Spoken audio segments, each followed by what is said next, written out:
FromSoftware's like clear storytelling choices has cultivated entire YouTube channels that are like known in the public sphere now, you know what I mean? That have almost become like mainstream, like VatiVidya. Everyone knows who that is. And any gamer, I mean, at least.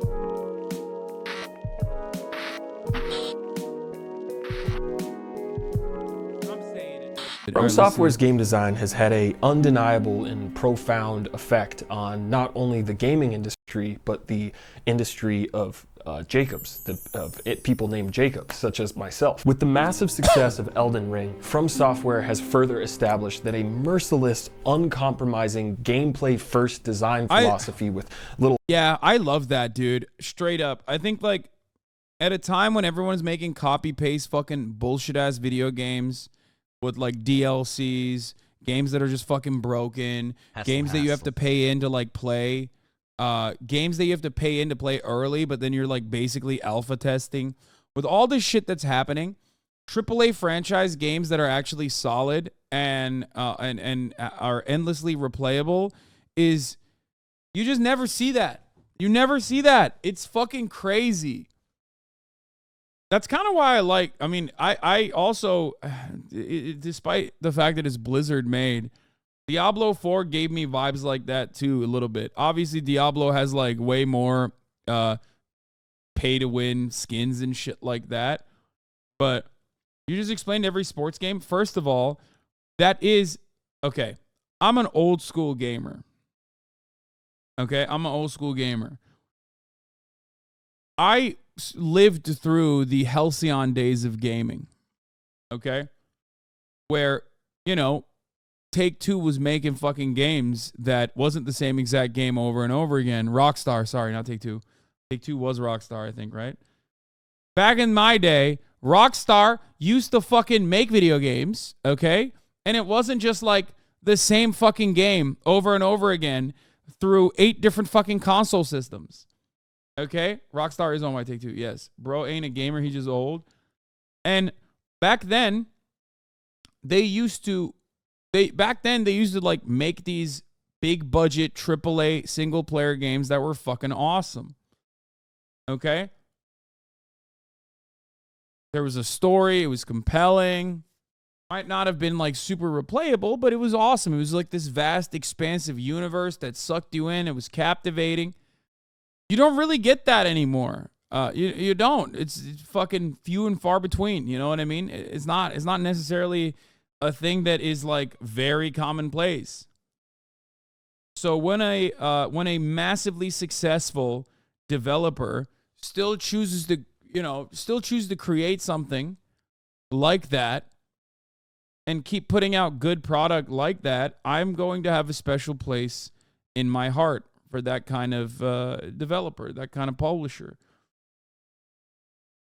Hand-holding or assistance can also still be a massive success that millions of people will connect with and absolutely adore.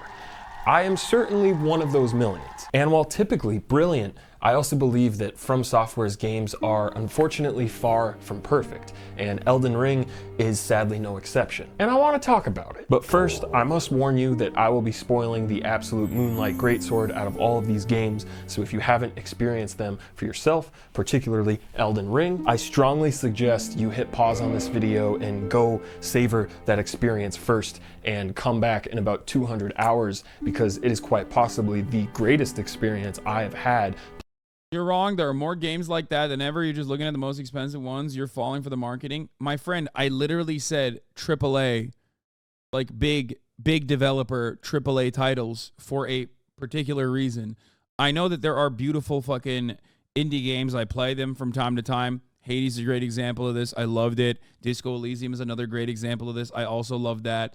You're personally losing sight of the argument that I'm making in order to just like appear as though you are nerdier than thou. Okay? Playing a video game in my 28 years of holding a Player 2 Mad Catz controller that isn't actually plugged in. Regardless, I believe it is no exaggeration to say that in the world of video games, FromSoftware has truly changed everything.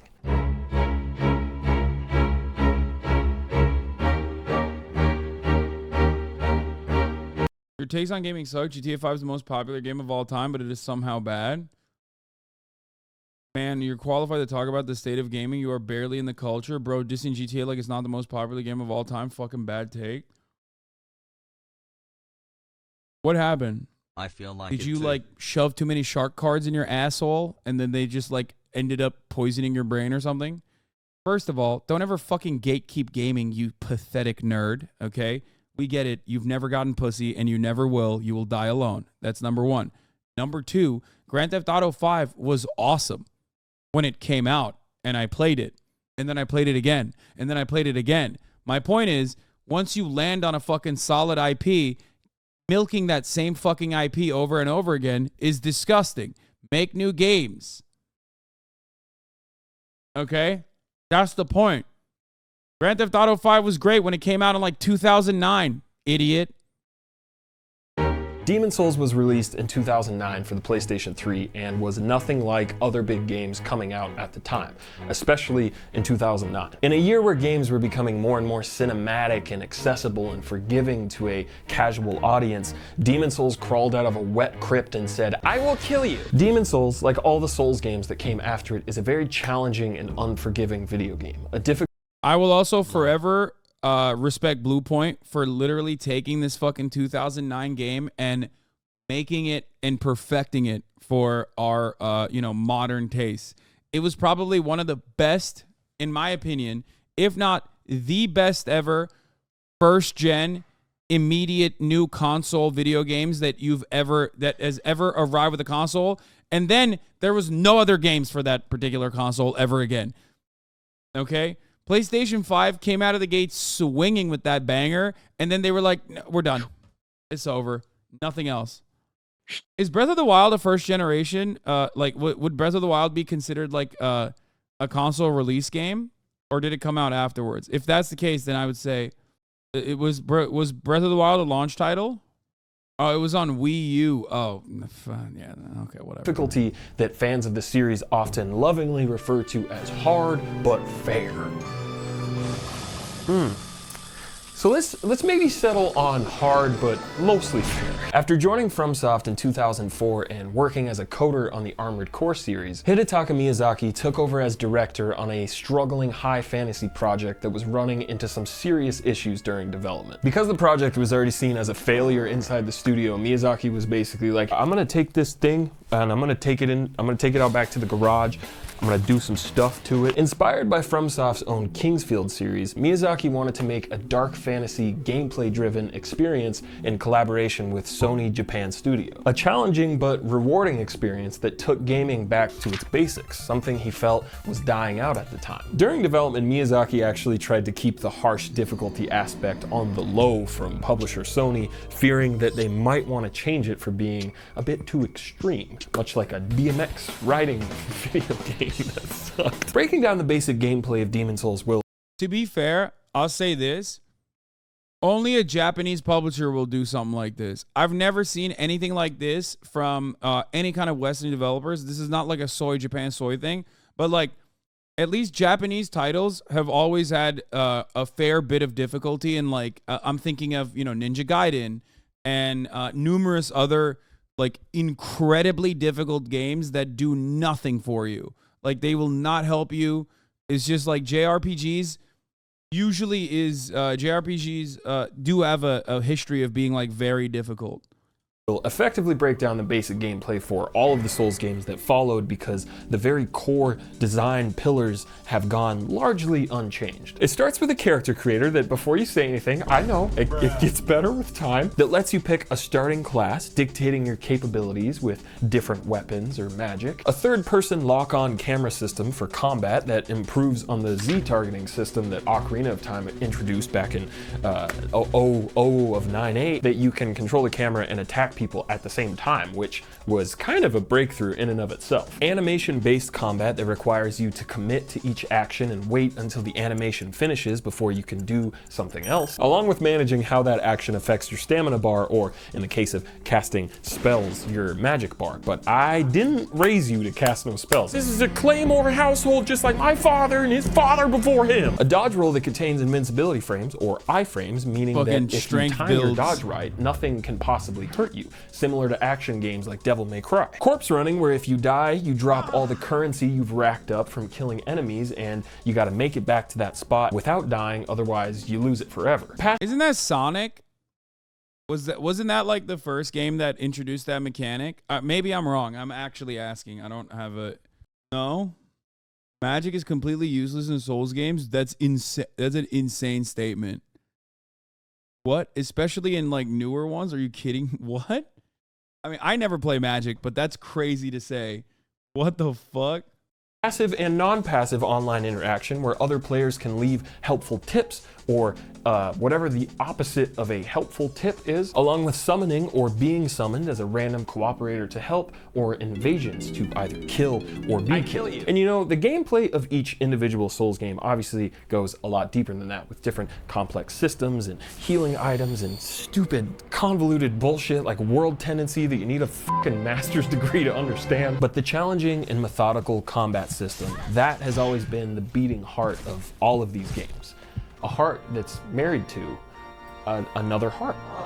Exploration. You know how in my Rockstar's game design video, I really harp on how those games constantly berate you with hyper-specific instructions and yellow map markers and assume you have the IQ of a tiny baby rat? Yeah, the Souls games do like the exact polar opposite. The tiny baby... Yeah, that's like kind of what makes, especially the first like 3 hours of Red Dead Redemption 2, which I still think is like the most breathable, the most alive universe created in a video game. Okay? Better than Breath of the Wild in that regard. Breath of the Wild's a close second in my opinion. That hand-holding, slow-paced, crippling baby shit is so frustrating that you literally are like, you're like, I don't want to play this. I don't want to like replay it. It's just so fucking annoying. Yes, Witcher 3 is also a very expansive universe that seems alive, but I don't think that it's I think Red Dead is like, you know, it's just the number one. It's a 10 on immersion, but it literally has no gameplay. It's the least compelling part of Western developed AAA titles, which is like the fucking hand holding like fetch quests or like the slow paced walking quests. It's like, I've never watched a movie where I'm like, oh wow, this walking scene is so memorable. Okay? Like, I get it. You made a beautiful world and the world is breathing, even if you're not there to see it. And that's the feeling that you want to leave viewers and gamers with. But it's like, you can't constantly make people do that. Okay? Baby rat is now actually a boss, and you have no idea what the fuck is going on. And what makes exploration so compelling in Demon Souls, and really all Souls games, is that it is true exploration that really makes you feel like Batman. No, it really makes you feel like an explorer. There is no detailed map that you can rely on and consult, only your own sense of direction and understanding of a space. This, along with a strong... Say handholding's a Western thing shows me you're not a real Weibo gamer. I'm not. The real secret is that I fucking despise most of like I don't play Dynasty Warriors.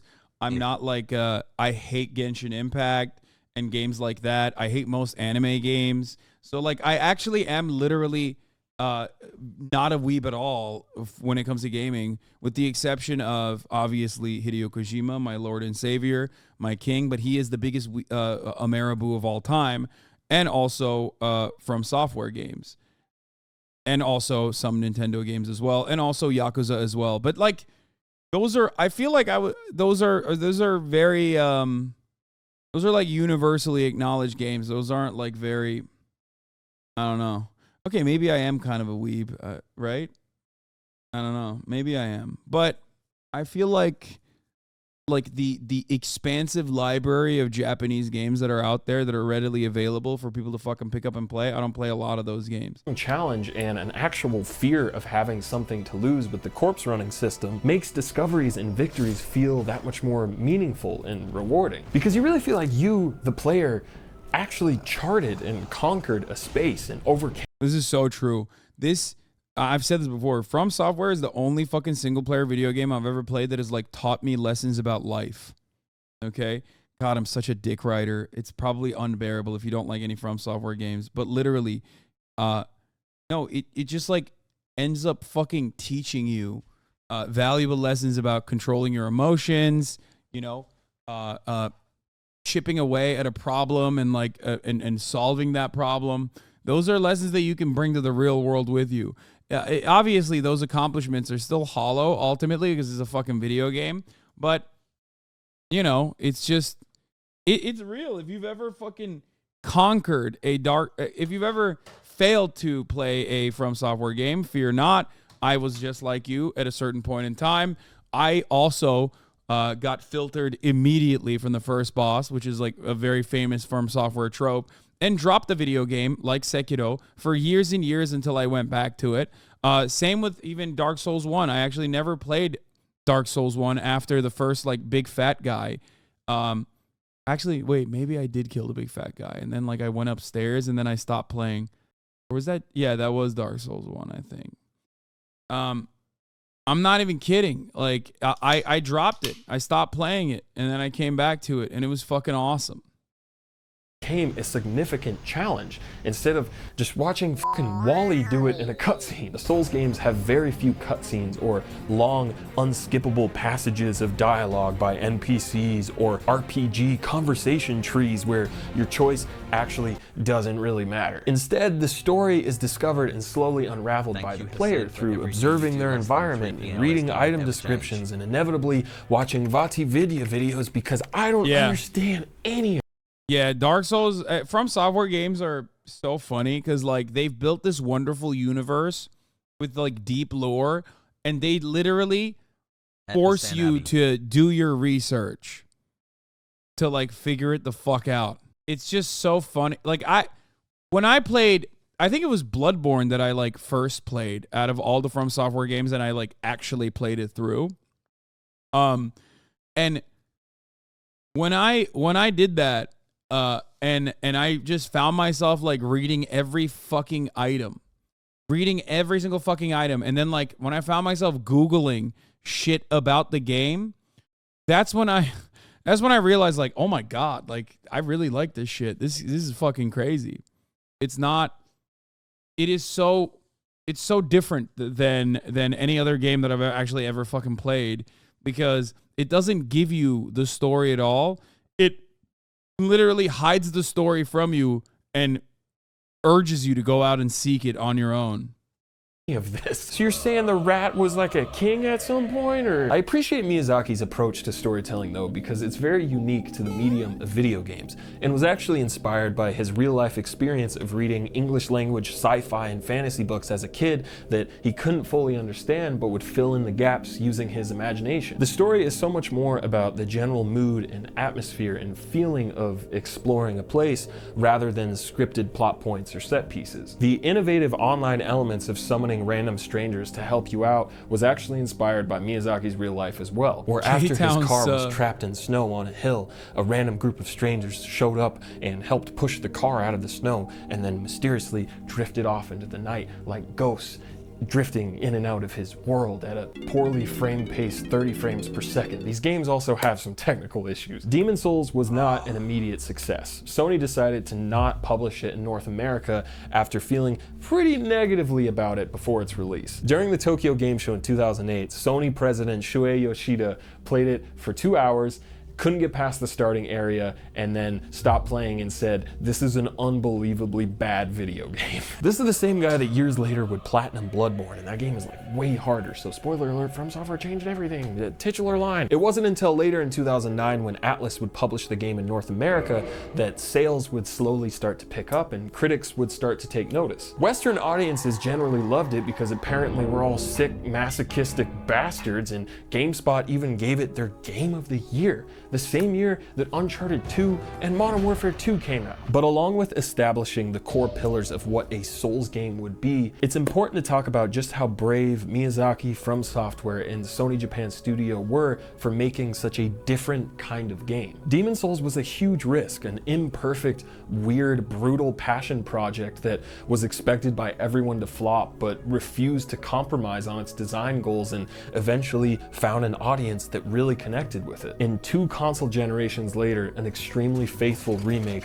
was published by Sony as a launch. It's art, man. It's fucking art. It's art that you can play. Title for the PlayStation 5. And there you have it. That's it. That's the end. It's the only game they ever made. I'm almost the same age as you. I've never played a Souls game. Is it too late for me? I mean, if you're a fucking freak, it's not. What do I mean by that? If you're an absolute fucking freak who is not going to give up, you will never. FromSoftware games gives you the sense of accomplishment that you get and the stimulation that you get from multiplayer games, but it's actually single player. That's it. And Elden Ring is the best for beginners probably, because you can just like walk around and run around and totally avoid like all the filter bosses and shit. You've never been invaded? No, man. Of course I've been invaded. I'm just like that. Come on. The bosses that you're killing are single player. Okay, that's what I mean. Usually in multiplayer, God, nerds are so fucking annoying. Okay, listen. Multiplayer games are a lot of fun because you're playing as other humans and you like see yourself getting better and you're actually defeating real humans in the real world in many instances. And for that reason, like it gives you a sense of accomplishment, like you see yourself getting better. Okay? Whereas single player games are not like that. They're usually not like that at all. You play it for the story, you like it, you enjoy it. I certainly love playing single player games. I play them more than I play multiplayer games. Okay? Dark Souls is the only, or FromSoftware games are the only franchise that gives you that same sense of accomplishment because of how fucking difficult those bosses are.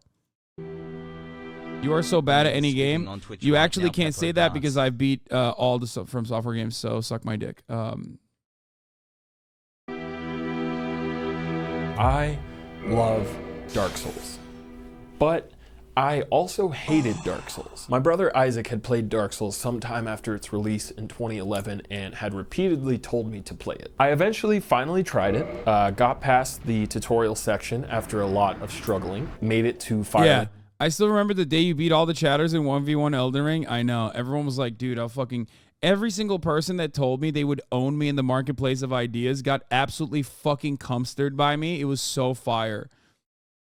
It was so great. Because all the chatters had successfully gaslit me into genuinely and legitimately believing... Ooh, new shoes? Hasan is bragging about using cheese build to beat people?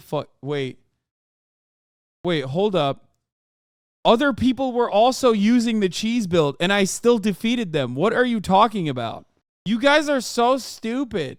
They literally were using the same... Everyone uses meta builds.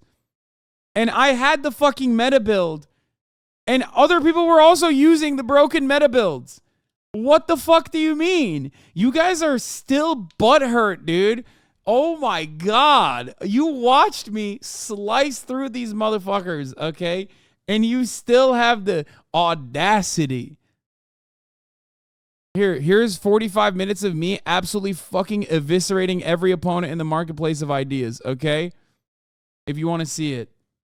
That's crazy, though. Shrine wandered the wrong way into a graveyard full of skeletons, as I know a lot of people did. That graveyard eventually became a dark tunnel of skeletons that killed me a bunch of times, and then I promptly said F this game and stopped playing. I can't remember for what exact reason, but a year or two later, I tried the game again, probably because of my brother's insistence, once again, the bastard he is, and it was different. This time it stuck. Not only did it stick, but it seriously changed my life. I know that sounds super dramatic, but like it completely changed the way I look at video games and why I like to play them, and made me want to talk about them more and examine them. And it absolutely ruined most other video games for me, because once I finished it, nothing could fill the giant rat boss size in my heart. Now, if I were to go into all of the reasons why Dark Souls is so significant in gaming history. You know what I should do?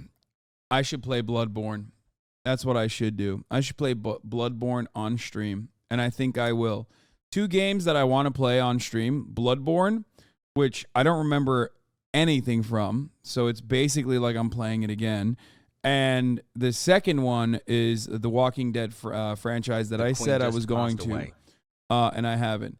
Bloodborne, I'll play when it's released, when they do a remake of it. Bloodborne on PC. History, we would be here all day, and my editor would absolutely hate that. I am going to kill you. But on my road to eventually talking about Elden Ring, I do need to touch on 3 crucial aspects that vastly improved on Demon Souls game design. Super Exploration DX Turbo Edition with f***les. Estus Flask, I hardly know her, as best as I can. And Atmosphere, you've been seen. I feel you inside my screen. I also didn't like that. What I mean by Super Exploration DX Turbo Edition with f***les is that Dark Souls fundamentally changed how level design and world design worked within this gameplay formula that Demon Souls established. While Demon Holes over here had a hub world that let you freely fast travel to different zones of varying locales and difficulty levels, Dark Souls over here took a lot of its zones and stacked them on top of each other like a stack of pancakes, and made sure that even if some pancakes have chocolate chips or some pancakes have bananas, that they all seamlessly flow into each other and make sense as one cohesive world in this beautiful interconnected short stack of pancakes. Blighttown is like a pancake made out of pigeons. During the first half of the game, you have no fast travel, and all of the areas are connected in multiple complex ways like a maze. So there's this palpable sense of danger and tension that slowly rises as you venture deeper and deeper into this beautiful, mysterious world that is very clearly inspired by Berserk, which is amazing. That tension is brilliantly paired with the new addition of bonfires, resting points that let you catch your breath for a second and spend your hard-earned currency from fighting enemies and bosses on leveling up your stat points and refilling your much-needed Estus Flask. I am of the pretty firm opinion that the healing mechanics found in Demon Souls and Bloodborne and kind of Dark Souls 2 are vastly inferior to the standard Estus Flask system found in the other Souls games. The Estus has a specific amount of healing charges that you can increase throughout the course of the game, and the only way to refill your charges is by resting at a bonfire, which also respawns all enemies in the area. Not only does this provide an extra incentive to seek out and discover bonfires and push on while exploring, but it solves the dumbass problem those other games have where your healing items are a finite currency that you can run out of. Meaning that if you're struggling with the game and you keep dying, and you will likely have to halt progression just to go grind mobs of weaker enemies for healing items or currency that you can then spend on healing items and not leveling up, which feels so unnecessarily punishing in a game where enemies do this to you. With the Estus, you at least know that for the next bit you have a guaranteed specific amount of heals, and much like a survival horror game, the goal is to get to the next. How many other RPG games do you hoard hundreds of healing items because I might need it later? I mean, I do it in all of those games, but I never actually need it later. The only game where I actually do need it later is FromSoftware games, and actually end up using it is FromSoftware games. Most of the RPGs, most of the other RPG games don't have like a genuine need for that kind of healing. The only other one I can think of, I guess, that I've actually used all my heals when I'm like, fuck, I'm out of it. Holy shit, is like Final Fantasy VII. But even then, it's like not that, Final Fantasy VII is not that hard. Next area using as little Estus as best as you can. I think one of the greatest single improvements over Demon Holes over here is the atmosphere. I will never forget how it felt to get lost in this world. Struggling my ass off through Undead Burg and Undead Parish, and finally being rewarded by finding that shortcut back to Firelink Shrine and hearing that comforting music creep in. That seriously changed the trajectory of my firstborn son's life. He's getting into brown now. Journeying all the way down to first the depths, and then Blight Town, and then finding the entrance that's a secret to the Great Hollow, and making my way down that, and finally ending up at Ash Lake gave me a feeling that I will forever cherish. The inability to easily fast travel back up to Firelink Shrine after I journeyed all the way down there simultaneously had me terrified and also in complete awe of the vertical scope of this world. And there's so much of this game that you can just completely miss. FromSoftware doesn't care if every player sees. That's the funniest part about it, is that, like, I mean, Nameless King is a great example, right? Dark Souls 3 Nameless King is the most difficult boss in the entire game. Not the DLC, obviously. And you could just totally avoid it. Like, you could just totally never see the Nameless King, ever. And you would never even know it. And yet, it took me years to beat. Yeah, people were, like, shocked that I was able to fucking clap the ass cheeks of the first boss. I don't know how. I think you guys have watched me play too many fucking baby games and get angry. Or, like, too many scary games and get angry that you're like, all you did is stay in town. This is why these games are so good. Some real ass emotions behind these things. Yeah. Sees all of the content that they made for this game, and that makes finding the stuff that you do find feel that much more special and memorable. I know it's just all smoke and mirrors and code and textures, but the illusion that FromSoftware sells here is a powerful one. Except for some clearly unfinished areas towards the end of the game, but those don't exist. You made Lost Izalith up. Gaslight, gaslight, gaslight. Unlike Demon Souls, Dark Souls was a pretty instant success. Critics loved it, and the game reached a much larger audience right off the bat, thanks to Bandai Namco publishing it all over the world on PS3 and Xbox 360. And for the record, Nameless King and Sekiro prepared me for Elden Ring so much that I fucking ripped through it. I know, Mimic Cheese, whatever, but, like, even pre-Mimic, like, I was fucking shredding bosses. Like, all the filter bosses that were supposed to be, like, clapping my ass cheeks, if you recall. Like, the first fucking boss, I just eviscerated. I think it was, like, third try or something. And every single person was like, dude, there's no way that's not gonna happen. The Mage Invade boss fucked you so hard. That shit was so funny. Yeah, I know. I literally ripped the first boss, which was supposed to be a filter, and then turned around and got ass fucked over and over again by literally an optional boss that I was one-tapping by the end of the game, just because it was, like, overpowered for that period in time, but I was too stubborn not to fucking let it go. I was like, no, I'm gonna fucking kill this thing.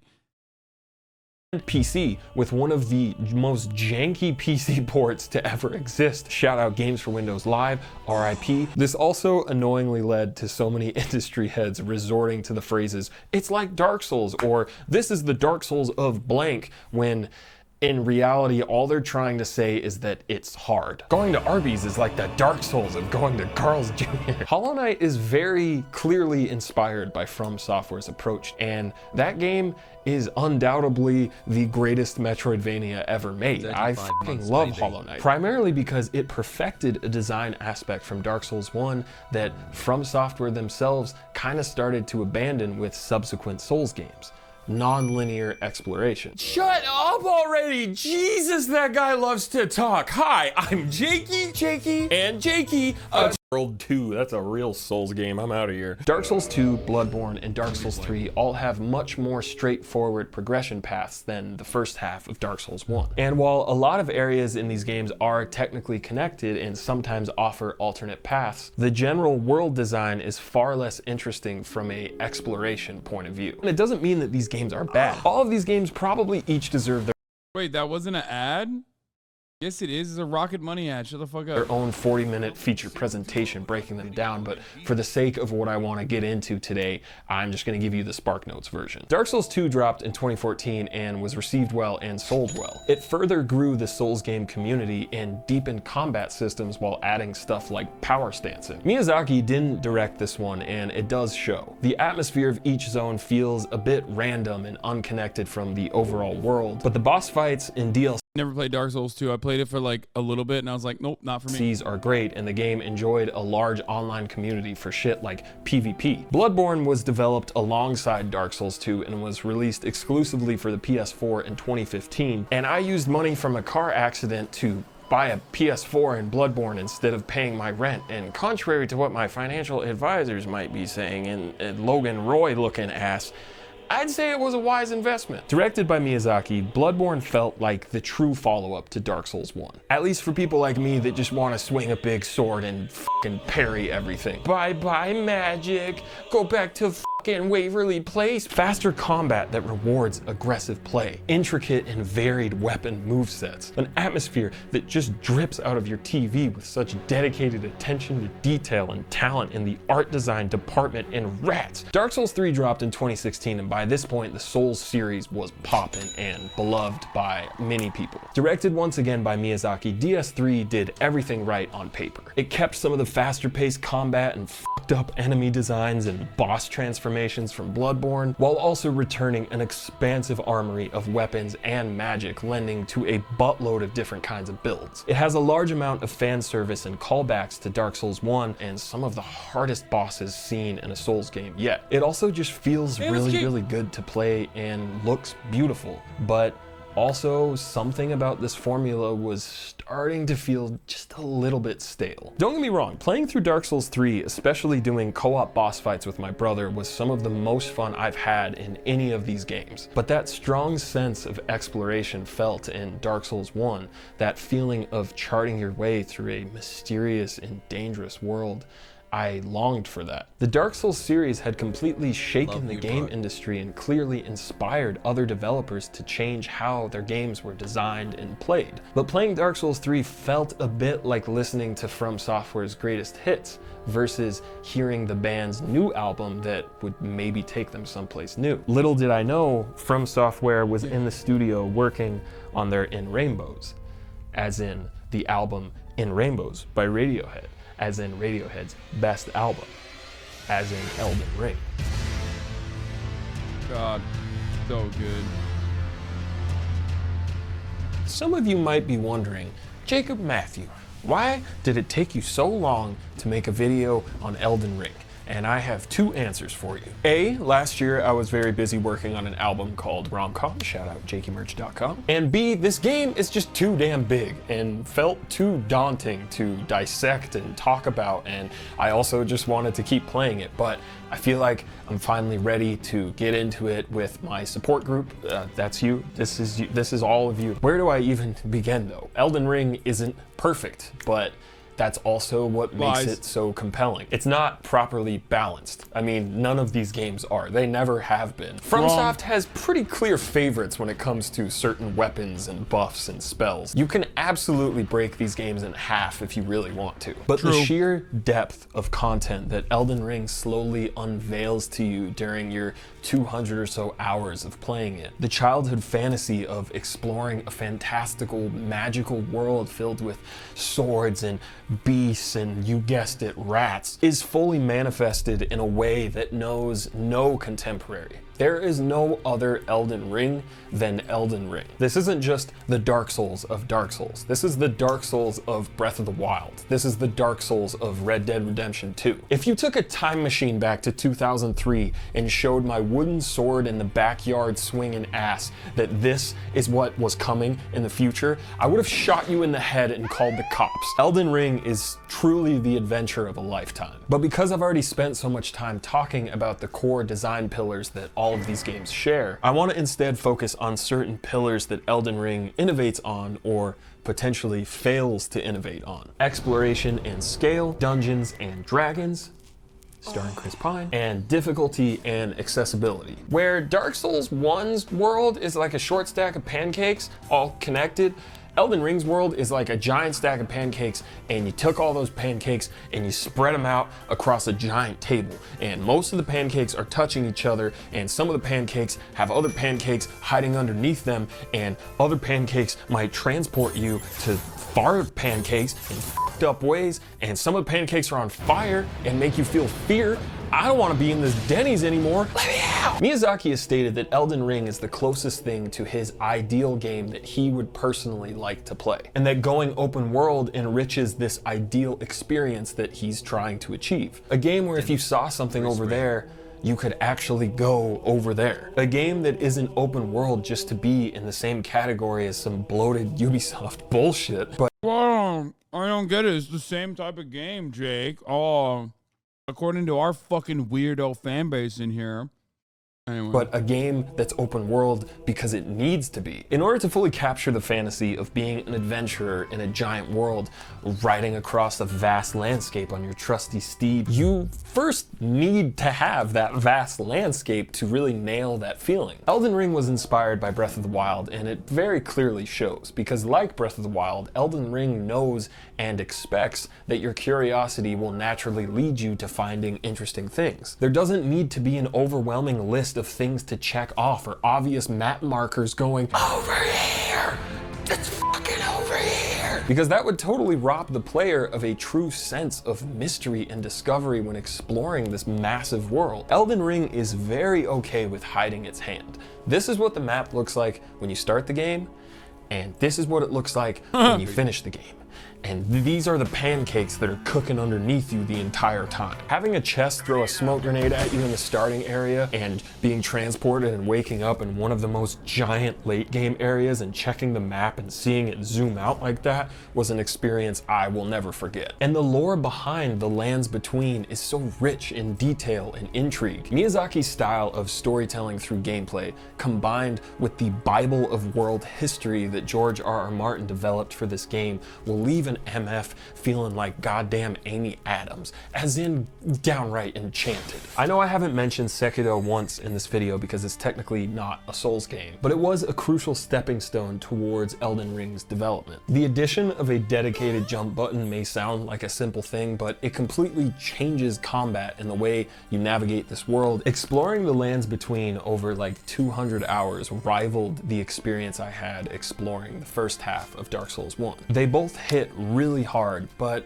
for different reasons. The first half of Dark Souls 1 hits hard because of a lack of a fast travel safety net, meaning you become very intimate with your surroundings and the world design nearly suffocates you with its complexity.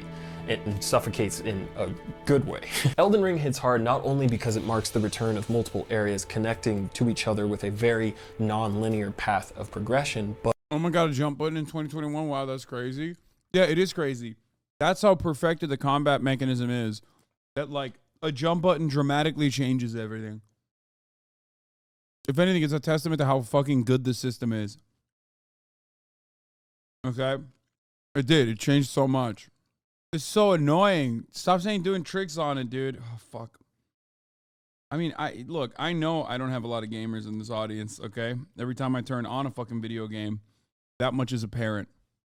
But because of just the sheer scale of the world. But because the sheer scale and intrigue of always wanting to see what's around the next corner is such a big part of this experience, much like Breath of the Wild, the game won't ever hit quite as hard on subsequent playthroughs because that main draw of discovery is no longer there. This doesn't mean you shouldn't play multiple playthroughs of this game because, oh my god, weapons and spells and armor sets and Ashes of War and summoning salt videos, quest lines that you can super easily miss, and you will because they're super convoluted and hard to follow. You should definitely play the game a second time. But I will say that on my second playthrough, I definitely wasn't as eager to revisit all of the content once I knew what was exactly around every corner. Elden Ring has a massive amount of unique and amazing content to experience. But there's also some super not amazing content in there too. In Joseph Anderson's review, which is great by the way, he talks talks about how amazing his first fight with a dragon was. And I completely agree. That first encounter with the dragon in that big ass wet field or whatever, and he's like breaking all of the physics objects. It's amazing. It's such an awesome gameplay moment that is just naturally experienced in your exploring of the world. But I also agree with Joseph's point that because the game ends up having like a billion other dragons that you find, there's seriously so many dragons and they all mostly have the same moveset, it kind of takes away a bit of the oomph of that first experience. It doesn't mean that first experience is invalidated or made bad, but more so it's like if you ate pizza for dinner every night and eventually you were like, all right, I don't really want to eat dragon pizza anymore. Can we have like rat pizza, mom? The same goes for a lot of Elden Ring's catacomb dungeons. Similar to the chalice dungeons in Bloodborne or the shrines in Breath of the Wild, the quality of experience you might have in one of these copy-paste interiors is a bit of a dice roll. In all of the Souls games, you never know exactly what items you're gonna... I think the only way to change that would be if it was like, if it basically was like Hades, right? If it was a, what are they called? Not a dungeon crawler. What the fuck is it? A roguelike. Yeah, procedurally generated. But at that point, it's like, well, even then, not really, because like, because you can only make so many bosses that are going to be unique and different. Gonna find as rewards while exploring, but the areas and bosses are usually so interesting to look at and explore that the real reward is really just getting to experience that area and fight that cool boss. So even if the reward is something you're never gonna use, like another fucking spell, you don't really regret doing it because it was a really cool experience. The same does not apply to Elden Ring. All of these catacombs are not created equally. Some will have a cool and unique boss and a really useful piece of loot, and others will have a boss you've already seen a bunch of times and an item that you will forget about the second you leave the catacomb. Funny enough, this is actually a problem that's remedied by a second playthrough, because if you have a wiki open, you can just avoid doing all the dungeons that aren't worth it. But on a first playthrough, the one that's the best and the most memorable, you don't know what all of that one was so fucking annoying. These have. So if you're like me, you're probably going to do all of them and get pretty No, the poison one was the most annoying one. burnt out on fighting the same little statue fuckers and these pieces of shit. For the most part, the enemy and boss variety on display in Elden Ring will blow your back out most of the time. But seeing unique experiences that you've cherished, like the reveal and spectacle of fighting Astel, natural born of the void, get copy-pasted into a separate dungeon, or fighting a godskin fucker, or both of them for like the 5th time, it's a bit disappointing. The nice thing about Elden Ring though is that you technically don't have to do most of this. If a boss is too hard or if an area is too annoying for you, you have so many other options of things to do and bosses to fight and places to see. But this also potentially leads to some issues with the game's design. Previous Souls games that had a more linear progression path could quickly halt your progress with a super tough boss, and you would have to either grind enemy mobs for souls to level up or just slam your head against a wall until you hopefully eventually break through. Elden Ring, being mostly non-linear, actually remedies that problem and finally adds a sort of difficulty slider to the Souls games. If a boss is giving you a swirly, just go do something else. Maybe find a better weapon, learn some new skills, or spend time practicing your parries against weaker bosses. I don't know, there's a lot of stuff you could do. Then once you're better prepared, head on back to that boss that was fucking you up and say, "It's opposite day, you slug." Huzzah! That's pretty amazing, right? This makes the game so much more accessible and less intense. I made Margaret my bitch. Never forget that. Okay? My absolute fucking bitch, dude. You already fucking know it. Just like you can make the top of the hour ad break your bitch by subscribing for $5 or for free with a Twitch Prime by connecting your Amazon Prime account to your Twitch account, where you get 1 free Prime subscription a month. That is it's like an Elden Ring final boss, if you know what I mean. Murat's so funny. He has permanent engineer brain. He walked into the room, okay? 9/10. He saw the unfinished dog bed and immediately put it together. Like Literally immediately. Like, I didn't ask him to do so. He was like, I can't help myself. There's an unfinished project. It's like a Lego. He literally, like, and it took him like 3 seconds to put it together too.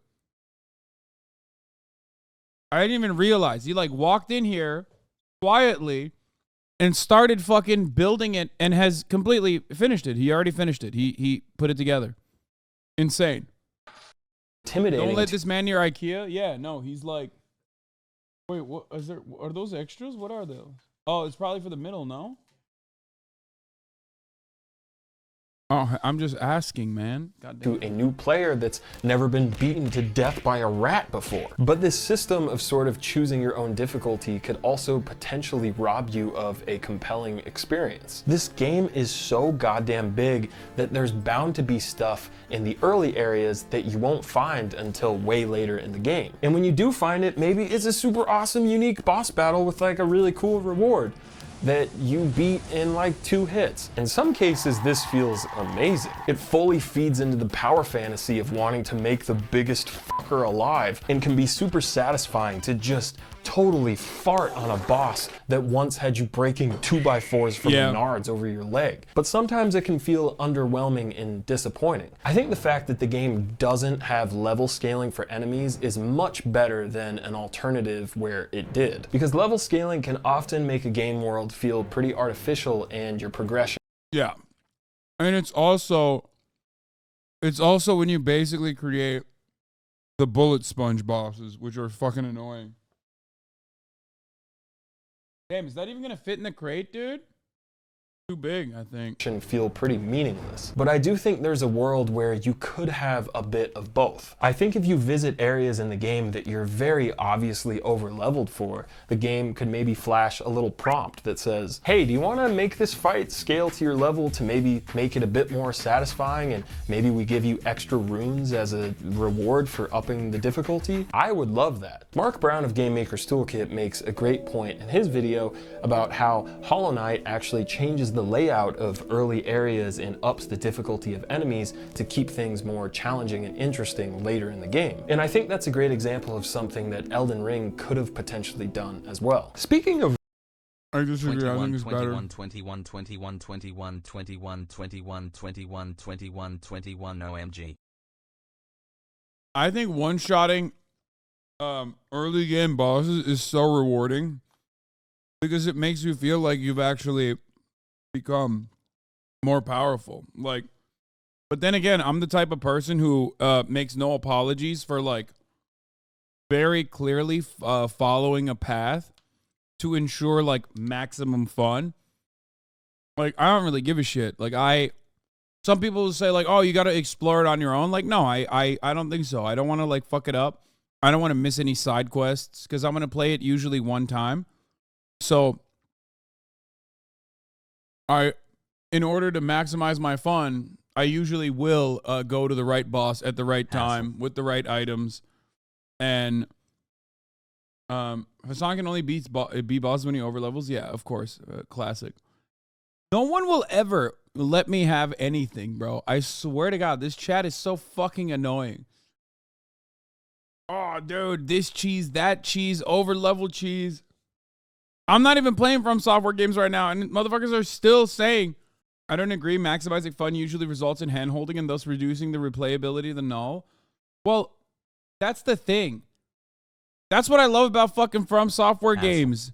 If you want to, you can read it. You can Google it, and you can fucking make sure that you follow like a specific path. But it doesn't force you to do it, and that's great. I love that. Because I don't always want that. I'll look at it if I need it. You know what I mean? I'll be gently nudged in the right direction. Like most game franchise, the worst part is the mega fans gatekeeping for whatever fucking reason. It's funny because I'm a mega fan of FromSoftware games. I think everyone also knows that too. No, I realized Hasan is good at FromSoftware games when he easily defeated a boss in Elden, then drops that red sword while it took me like 40 tries. Chat is wild. I think people should have realized that I'm actually not bad at FromSoftware games when I rip through like 40 chatters in a fucking row, most of them using the same exact fucking cheese build and meta builds that I was using at the same time. Rune rewards for defeating enemies, holy shit, they are all over the place in this game and make like zero fucking sense. Donkey talks about this. Also, the irony is Elden Ring actually, in my opinion, eviscerated the gatekeeping for FromSoftware games, and everyone in the fandom basically looks at the gatekeepers like they're fucking weird nerds, and they are weird nerds, because Elden Ring made this beautiful, expansive universe so accessible. Dude, this is a endlessly difficult fucking video game that has literally a built-in difficulty adjustment for the first time, but in the most FromSoftware way possible. That difficulty adjustment comes halfway through the fucking game if you search it out. If you don't search it out, you'll never be able to do it. And also, so many motherfuckers played it. So many people played it. It was great. In his Elden Ring video, and I wholeheartedly agree. Like, the difficulty of an enemy does not correlate to how much money you get for defeating them. It's honestly ridiculous in a lot of cases. Also, let's talk about respeccing stat points. Once you defeat Renala at the Wizard Academy Raya Lucaria, you unlock a way to use specific larval tier items to reallocate all of the stat points that you've spent money on, and this is amazing. This means that if you find a weapon or spell that you really fuck with but don't have the stats for, you can retool your character to be able to use them and switch up your playstyle and experience one of the many amazing builds that you can do in this game. So why the fuck can't you do the same thing with weapons? Elden Ring offers no way of transferring or respeccing weapon upgrades from one weapon to another, and it makes zero fucking sense to me. You find so many fucking cool weapons in this game, and it is a total pain in the so ass interesting. to I never make even thought switching about to that. them actually viable. Yes, you can find the smithing bells that let you buy an unlimited amount of upgrade resources from the merchant, but A, what if you don't find some of those bells on your first playthrough where you're not looking stuff up? And B, I don't understand. No, you don't get unlimited. You get unlimited smithing stones, but you don't. You don't have it for like the highest level. So if you max out your weapons, you only have it. You don't have it for every single weapon. Right? Am I not wrong? It's up to a certain point. You can spec them out. You can spec them out, but you can't, like, it's limited. +9 and +10 are limited in the game. So unless you do New Game Plus, you can't actually swap it around. I think if you made more of it, if you made more of like if you could find them, I think it would be great.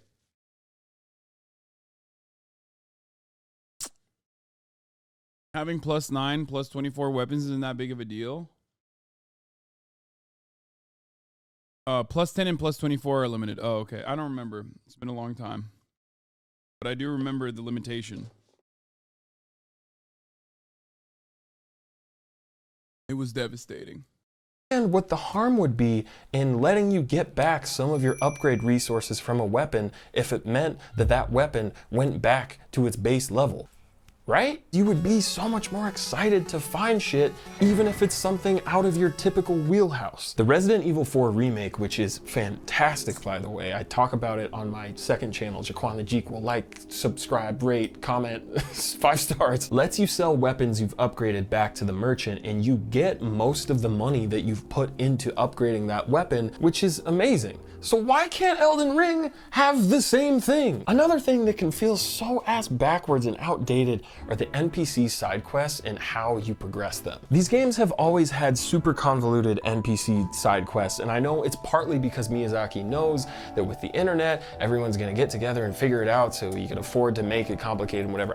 I get that. But I still think that some of these more basic ones should be doable by just using your common sense. It's one thing to have NPCs not progress their dialogue or do something until you go rest or leave the area when it's a smaller, more linear game. That's but it's true, an entirely too. different thing Yes. to have that same bullshit in a massive. No, that's absolutely true. That is 100% true. No, don't say no thank you. No. Searching for fucking side quests that are really really cool and really fun is one thing. Okay? But like accidentally fucking ending a entire side quest because you did something before it is like, it kind of sucks. Like, there's a lot of stuff that I did because I had to Google it, you know what I mean? Or I had fucking 1,000 backseat drivers in the chat, And the irony is every single person that says wrong literally does the same thing that I did, which is fucking read it online. You know what I mean? It's not like you found it on your own. You did not find half of those fucking side quests on your own because it's like virtually impossible to find it on your own. It doesn't have to like show up on your map and it doesn't have to handhold you. I'm not saying that at all. But there are certain side quests where it's like, there are certain side quests where it's just straight up like, oh, you did one thing. You did another side quest before you did this one. It's over. You can't do it anymore. Anyway. Open world game where people are supposed to move around from place to place, but will never do it while you're watching them. So you gotta go rest at a bonfire and then wait. No, wait, I messed up. You gotta rest again to load the guy in because it's not nighttime if you rested and then died and then came back. Like, what the fuck? I went where the fucker told me to. Why does this require so many other extra unseen steps? I only bitch and moan about this because the writing and voice acting in this game is so good, like so heartbreakingly good, and because the storytelling and lore bits are so few and far between, you'll fucking chase after whatever scraps you can find. But at the end of the day, I make these videos, and it's like you're letting a big chunk of the fandom never see it, which is kind of sad. It feels sad. It feels sad. Videos to criticize the things that I love. Video games. I love them so very much. And I love Elden Ring more than most other video games. I am so eternally grateful to be alive in the same timeline that FromSoftware is cranking out games of this quality. Elden Ring is not only a continuation of the Dark Souls franchise, it is an evolution of FromSoftware's trailblazing game design. A design that I think defined the last 10 years of gaming, and with Elden Ring, it's so funny that FromSoftware's like clear storytelling choices has cultivated entire YouTube channels that are like known in the public sphere now. You know what I mean? That have almost become like mainstream, like VatiVidya. When you say VatiVidya, like everyone fucking knows what that is. Everyone knows who that is. And any gamer, I mean, at least. And it's like I can't think of another game that like requires deep investigations into the lore of it in the same way. You know what I mean?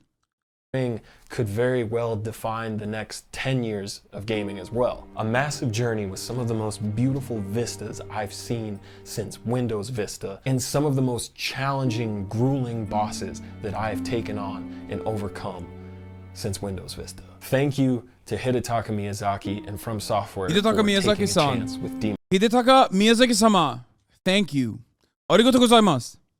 Souls. Thank you for making some of my favorite games ever made. And thank you for watching this video. I'll see you later, gamers. Yeah. Miyazaki-sama. FromSoft still has never beaten their own peak in the masterpiece in the adventures of Cookie and Cream. What the fuck? Can't wait to run into Miyazaki in the streets of Japan. Hey, March. I would perish. I would perish. I would perish. I would perish. The video that we watched was from NakeyJakey, and the title is FromSoftware's game design changed everything, which I think is true. Hasan commenting on game design is pretty funny. What? Why? Why does everybody always think that like I automatically don't know what I'm talking about when it comes to video games? It's so frustrating. It's not like shit I say is usually disagreed upon by like people that you actually do respect. You know what I mean? Like I know a lot of the people that you watch and you respect. Like obviously I'm not like the biggest nerd, right? I mean I am, but it's very odd when chat gets into a nerd off, virgin off moment, and it's like, well, the dudes that you do actually learn everything from by watching their YouTube videos oftentimes agree with me. I talk to them privately. You know what I mean? And it's like, until you hear it from them, it's like the Happy Hob is a great example of this, right? I'll say something and everyone will be like, dude, you fucking don't know what you're talking about. You're not a gamer. You fucking suck. And then Happy Hob will agree with it and everyone's like, okay, never mind. Actually, it is true. That is the right thing to think. You know? You like Morrowind, so you're a god tier gamer? It was like one of the first ever expansive RPGs I ever played.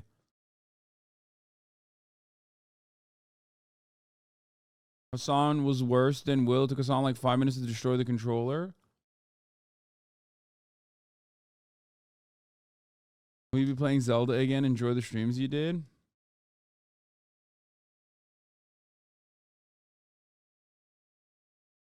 You're so close in social proximity to their pleb ass, so they assume you only know a bit more than them.